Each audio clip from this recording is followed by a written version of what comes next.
Mr. Arthur, we are here coming in right before the snow, I think. I think, Mr. Arthur, are we safe and sound? I don't know. I heard it. We had a little bit of snow flurries this Um, afternoon already. Now So, we're down to just cloudy. okay. So maybe Brief snow flurries. brief snow flurries. Said it could be back in a few minutes. So here we go. Oh, I wasn't even paying attention, Mr. Arthur. There's snow behind you. Holy cow. Let's get this over with. All right, let's roll. So, Mr. Arthur, I was thinking about it. I was reminiscing. I was thinking about last week. And what better way to think about last week than looking at what our kids are saying about last week? So, Mr. Arthur, I was thinking as I was going through this, you can really tell who did their work on time because you can see what they learned. And they'll talk about things that might have happened this week. And you can tell that, ooh, they done their assignment late. But Yeah. I'm not going to, I'm putting that behind us, putting that away to the side. It's fine. Progress reports are home. It's a good day. So, Mr. Arthur, here we go, going through this. I'm going to just talk about a couple of the quotes Okay. that we have, and it's going to kind of maybe bleed into some things they learned. I really, I like seeing these things, and we keep the questions kind of the same every week. Um, but what is your favorite part of the podcast from last week? So, uh, I apparently said, "What is a weekend?" Which is funny because I said that on Thursday, and then the weekend performed at the Super Bowl, which hmm I thought it was amazing. I thought it was good. I'm a weekend fan, or I guess I should say I'm a fan of the weekend.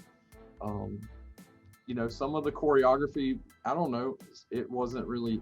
I felt like I could do some of the choreography, and I guess I have a problem with that. But overall, music wise, it was just beautiful. But anyway, what is a weekend and who is the weekend?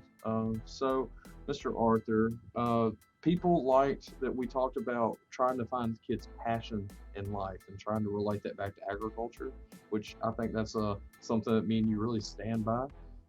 You as growing up real agriculture and trying to relate that to kids, and me growing up as fake agriculture and trying to bring that love to people that are maybe be fake agriculture like me. And I really like trying to find the passion in life for those things. So they also liked that we talked about kids passing out. But again, that was fake. That was not real. Then nobody actually passed out. No one actually passed out. I probably should say that. Probably should say that out loud.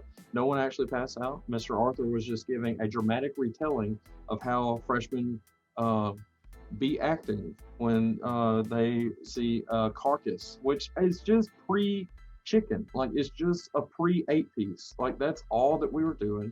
There was four of them, so it's a family gathering with 32 pieces of chicken. Like that's all. That happens at least 12 times a week where you're from, right? Yes. Me too. Like I mean, that's just my people. And if that's pre-batter and hanging up on a weird hook thing that Mr. Vines made in 1978, it's on a weird hook thing that Mr. Vines made in 1978. Not that big of a deal. So anyway, those are a couple of the quotes, Mr. Arthur. I will have to apologize to my son because I forgot that he has a Chiweenie, and apparently I made fun of Chiweenies. That sounds like me. It sounds like something I would do. I do make fun of animal breeds a lot because We're talking about how many breeds of dogs there are yeah, and to quit inventing new ones. right. That was it. Weenie being unnecessary. I'll be on the record saying that. Yes, completely. It just feels a little fake, because there's so many. And it's like, oh, what's a pencil and a pen? Oh, it's a pencil, and it's like, do we need that? And Mhm. that's how dog breeds will happen a lot. Mr. Riley, I was looking over these quotes as well, and there was a couple that stood out to me. And I hate that some of these actually say a kid's name, but I'm just going to go with it. Um, one of them says, Annie is strong enough to break my wire cutters, which I think is pretty awesome. Girl Yep. power. Yep. But right below it, one of our strong young men says, moving water buckets is a strenuous task. So take notes from Andy breaking wire cutters. You can move a water bucket. You know who you are. The next one uh, is also your son, but there's two things he said that I think need to be mentioned. Mhm. Number one, he misses Parker. We all miss Parker. Parker, come back. Uh, for those of you who said, why are you calling out Parker? Parker's our TA for like 2 hours of the day, and not having him has been kind of tough. So we want Parker back. And then what a heavenly bamboo plan is. I would like Connor Johnson to tell me when we come back from break his interpretation of a heavenly bamboo plan. Okay. And if anybody needs clarification before that, just check out the number below, call it, and Connor will help you with your horticultural base question. So those are good ones, Mr. Arthur. Big fan of that. That was a theme of missing students, and that kind of goes into what we're going to talk about next. Yeah. So, did you have anything else for just the talking about last week kind of stuff? I don't think so. I do want to, for the 7 of you that listen to this religiously, I just want to tell you thank you for being honest with your feedback. Thank you for telling us challenges that you face throughout the week, because me and Mr. Arthur read this. I spend a lot of my Friday checking up on this and trying to reply to emails and all. I really like seeing like, ooh, this worked for me, or ooh, I need more help with this. I really, really like that. And we kind of plan how we're going to attack contests the next week with that information. So be completely honest, and it helps us out a lot. So, Mr. Arthur, we're talking about, we were missing a few students this week, and it was a sad thing for sure, because we are educators. We love to educate, and there's no better way to educate than face to face, or as best as you can, And so, when you're taking that away from us, it's sad. I'm not a fan of it. Especially the fact that we're in the middle of CDE training. We're used to working with groups, and by the end of the week, I only had one poultry student in our last block, and that was really difficult because I don't feel like she learned as much as she needed to, and it's also hard to teach to just one student one-on-one. So, I hope that you take this podcast as an opportunity to feel included. If you were at home this week, maybe you can catch up on some of the things that happened while you weren't here.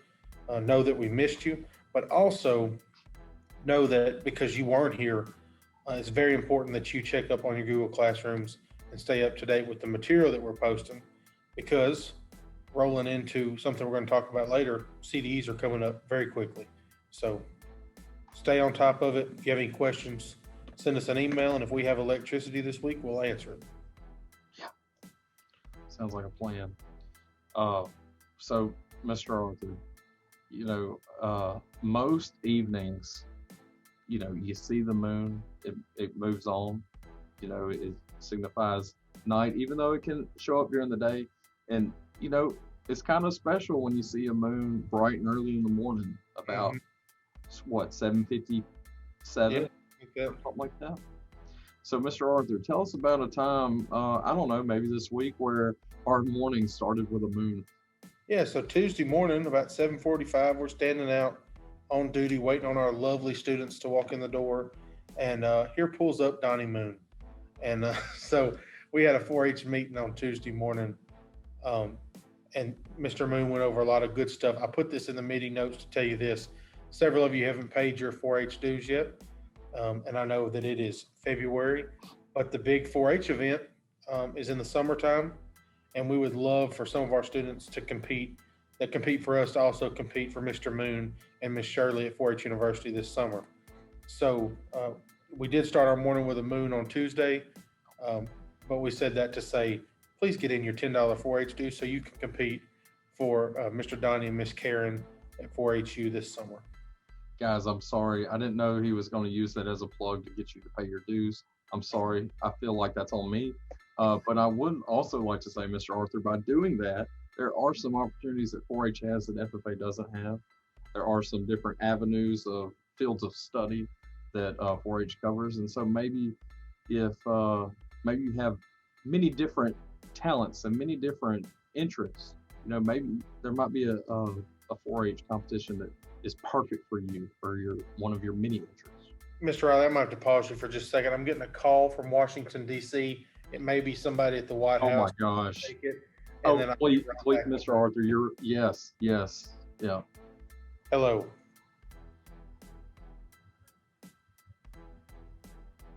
No. Hmm.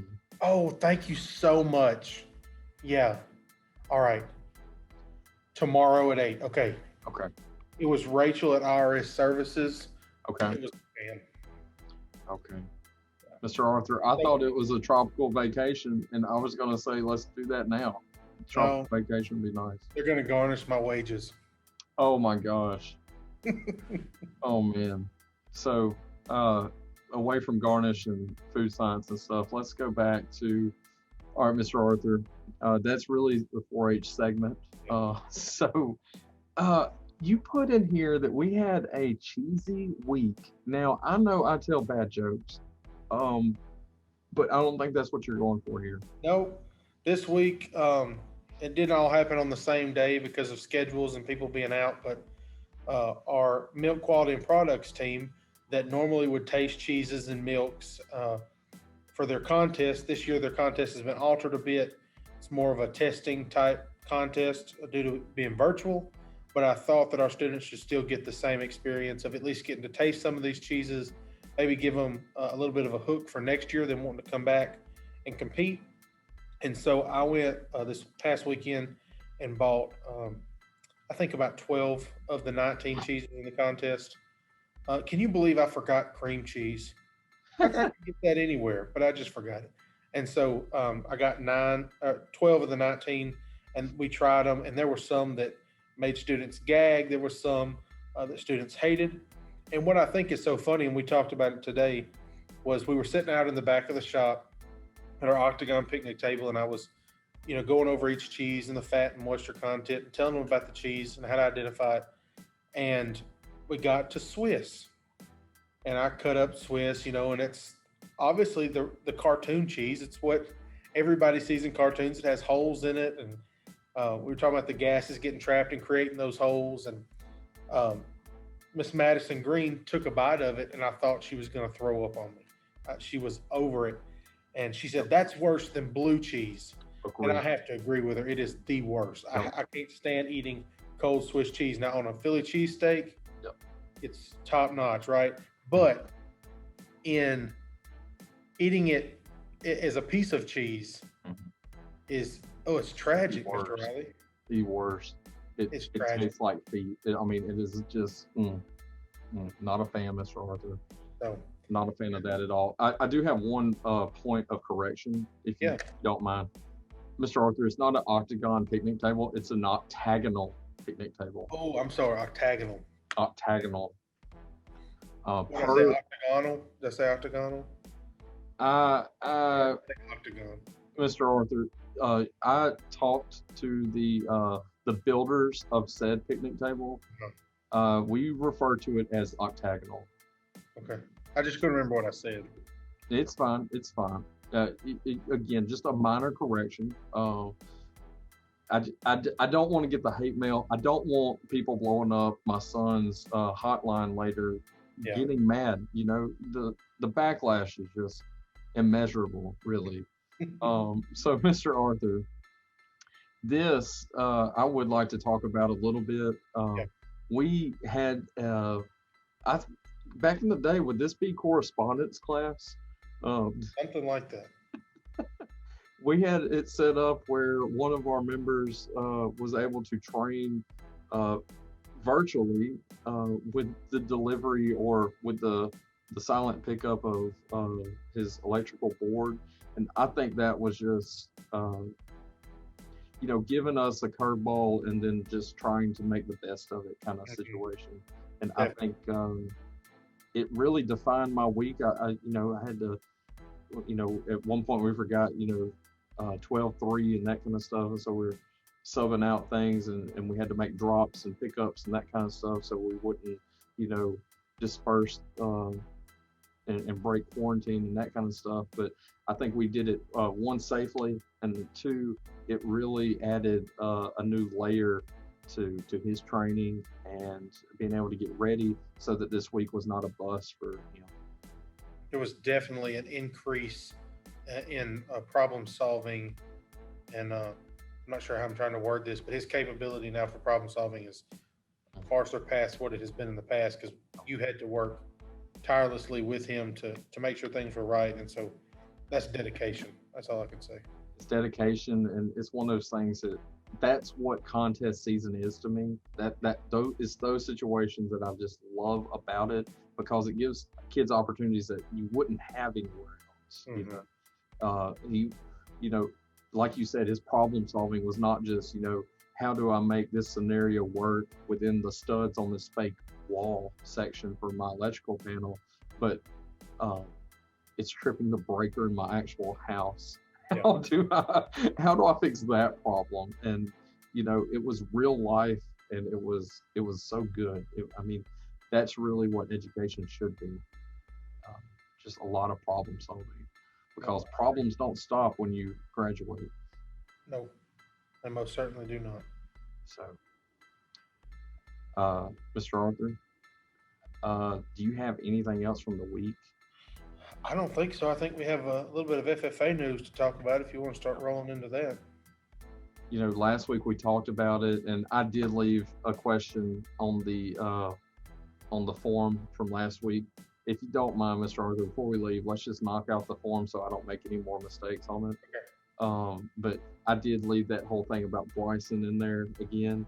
Our wonderful state parliamentarian that was so gracious to give us a workshop that has not been posted yet. But anyway, what we were talking about in the podcast last week was our national vice president representing the Southern region, Miss Artha Jonasson. Is that how we say it correctly? I think so. I didn't hear her say it today, but I didn't hear her say it either. But I'm going to just reach down into the 7 times that I've been below Alexandria, and I'm just going to pronounce it Jonasson. And is that okay with you? Yeah, I think so. Okay. You just dropped that T, and it's a great thing. But anyway, Artha was a wonderful, delightful presence in the ag department today, virtually. She, phoned in, and we were with several chapters from our area, and even one from not our area in the later session. But I thought it was an experience that kids are missing out right now, and it was not as good as a face-to-face meeting. Having a national officer in the ag department would have been amazing. But this was the next best thing, I think. It was really special. She got to do a workshop with them, got to give a little speech to them later in the day. We got to hit some of the older kids, some of the younger kids. I thought it was really interesting and really fun. What do you think? No, I thoroughly enjoyed it.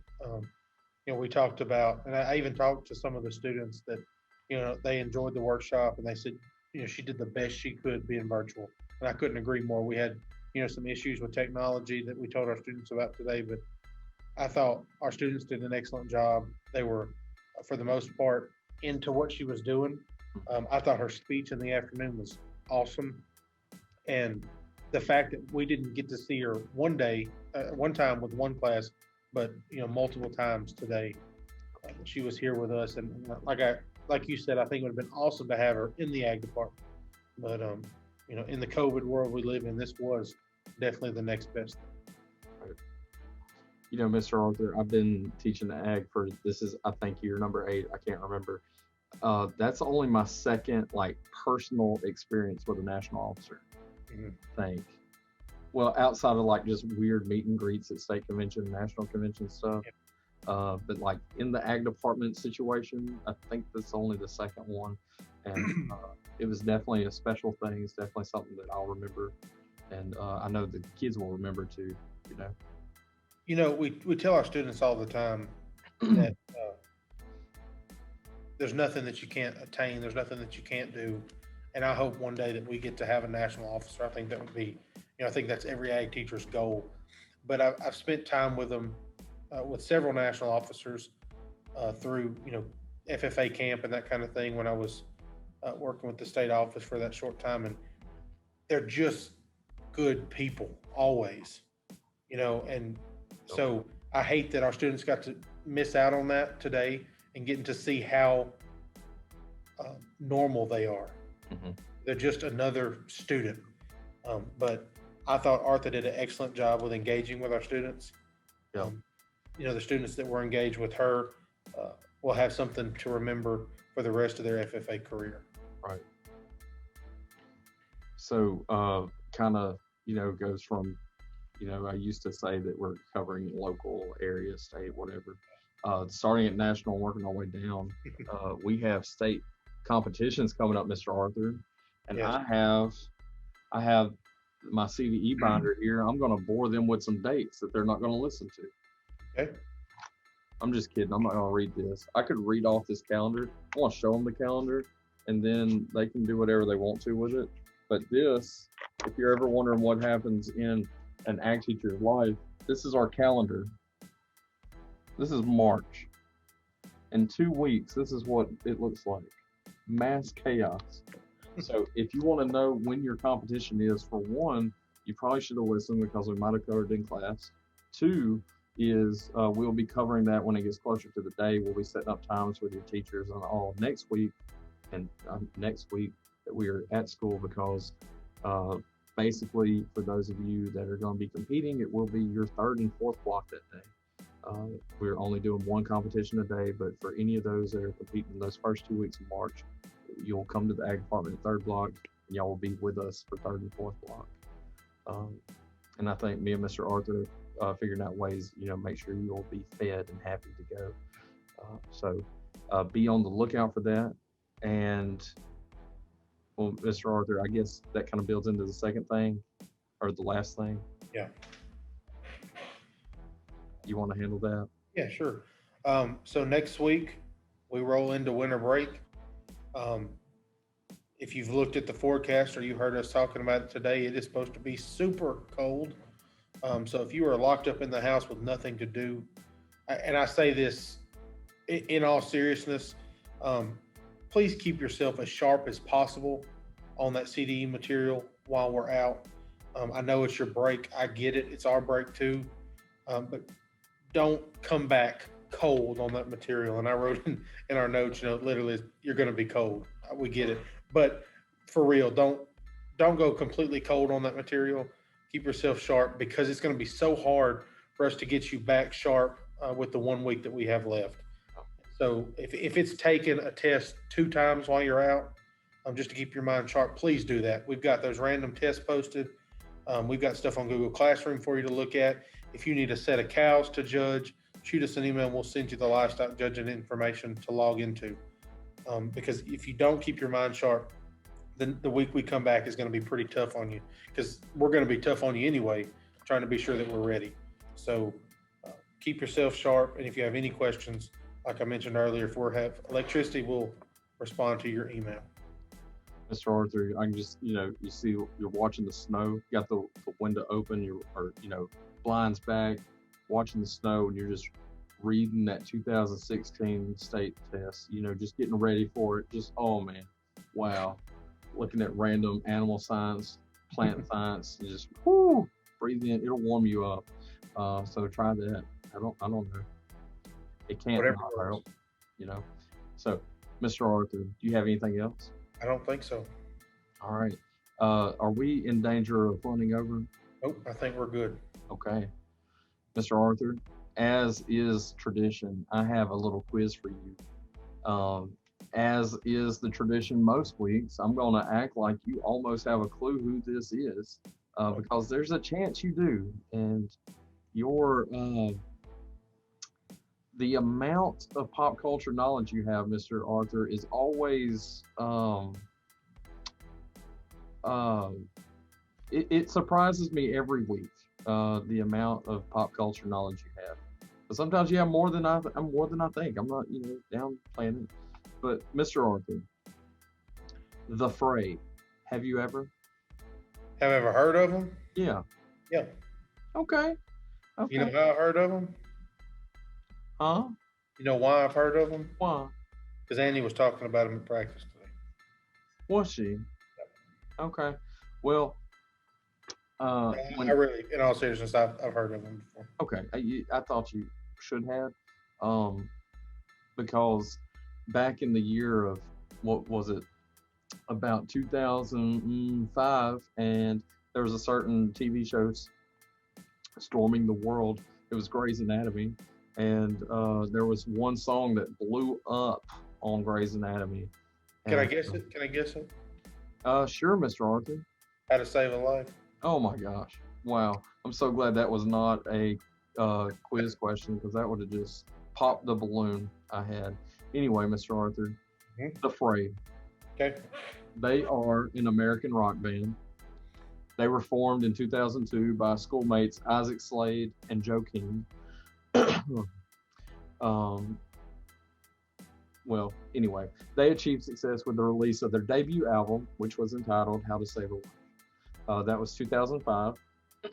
It would end up being certified double platinum by the Album Association, and it was platinum in Australia, Canada, New Zealand, and even the UK. I want to know, which Western United States city are they from? Would you like a hint? Yeah, give me a hint. Okay. This area did not have a single resident in 1858. Would you like to venture a guess? Um, I'm not sure how west, so no. Okay. By 1888, 30 years later, they had almost 200,000 people living there, and that was due to the gold rush. Right. Um, and I'm going to give you the final hint, and this should really be the ringer. You can see 200 named peaks from this city, including 32 that are 13,000 feet or taller. Denver. Denver, Colorado. That is correct, sir. The Mile High City itself.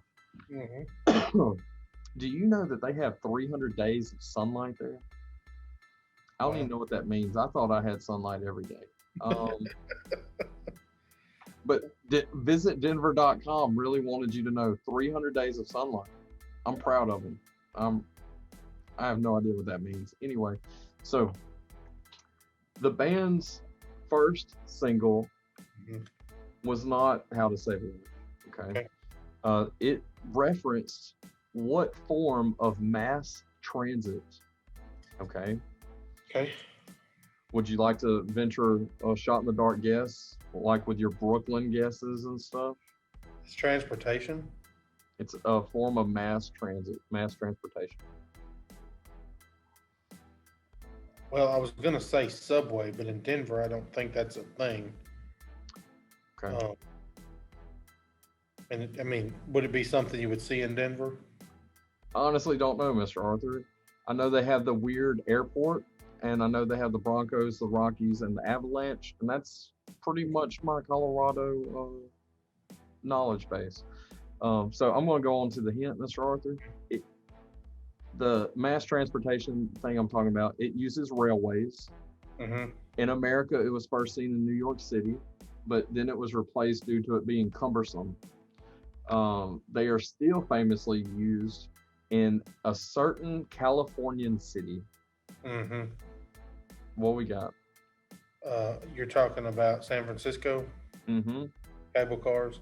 Cable cars, Mr. Arthur. Good job. Good job. As I was writing this quiz, I found out that there's many differences between streetcars, trolleys, and cable cars. And I don't remember any of them really, to be for sure. I think cable cars have a permanent cable attached underground, and that's basically what I remember. I remember correctly. Mhm. Obviously, in Full House, all the time there was that Yes, cable car, right. cut to thing. Yeah, But then, was it in Princess Diaries where she tops the hill or whatever and she runs into the cable car? that feels right, Mr. Arthur. That's that movie I tried to forget because subs always left it when I was in elementary school. Um, it was rated PG, man. It had been a trolley though. I don't know. Again, I read it minutes ago, and I honestly have no idea. So, Mr. Arthur, that is my quiz for the week. I think we all learned something about ourselves and about mass transportation. And, you know, if you don't come to the Talking to Us podcast for those sorts of things, then what are you even doing? So, Mr. Arthur, do you have any parting words for our sweet children? Stay warm, stay sharp, and continue to come here. All right. Wow, you are always ending on that odd note, Mr. Arthur. I'm gonna just wrap it up there. I'm gonna That's go. good. I'm gonna call a cable car and get out of here. So, guys, until next time, we out.